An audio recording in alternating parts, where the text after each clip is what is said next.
Oi pessoal, queria resumir aqui em poucos minutos o que foi o nosso primeiro encontro de filosofia, nossa primeira aula.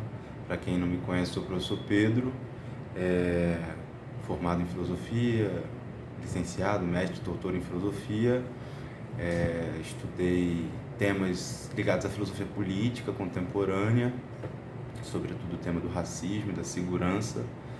E com vocês a gente vai falar de teoria do conhecimento na filosofia moderna.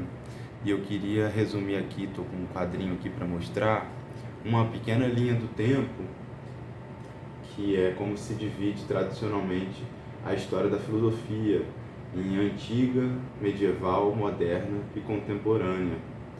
Aqui pegando esses períodos, né? Filosofia antiga lá no século V a.C., ou antes da Era Comum, indo até o século V depois de Cristo. Depois um período também de 1000 anos, que seria a Idade Média, a filosofia medieval. Depois vem a modernidade e a contemporaneidade, onde a gente se encontraria. Essa forma de ler a filosofia é uma forma de ler a história, né? Uma forma bastante linear. Eu também questionei isso em sala de aula, que é possível ler a história de muitas formas, não apenas de uma forma linear, que está ligada a uma narrativa que a modernidade ocidental criou sobre a própria história.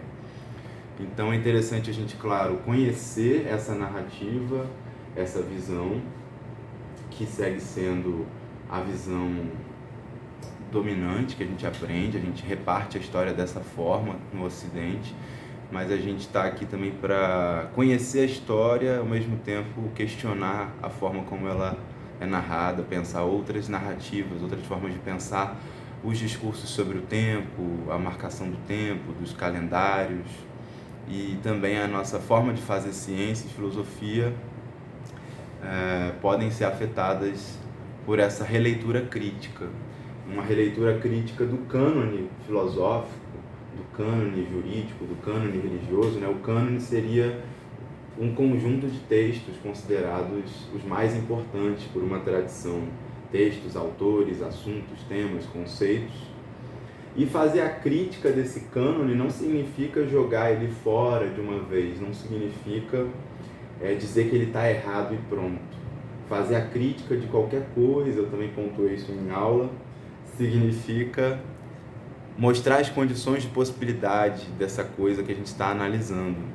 Então, antes de ser a favor ou contra uma determinada posição política, por exemplo, a gente está aqui no espaço sala de aula de filosofia para reunir conceitos, argumentos, visualizar quais são os nossos recursos para pensar algo, quais são os critérios que a gente utiliza, e a gente está pensando com a filosofia, mas também localizando a nossa filosofia junto à história, junto à geografia, ressituando a filosofia não apenas como algo produzido pela Europa, mas por todos os povos do mundo, repensando essa geografia do pensamento e também localizando no nosso próprio corpo essa história do pensamento, localizando no nosso próprio corpo, nas nossas experiências vividas, a forma como pensamos. Não é possível separar pensamento e vida.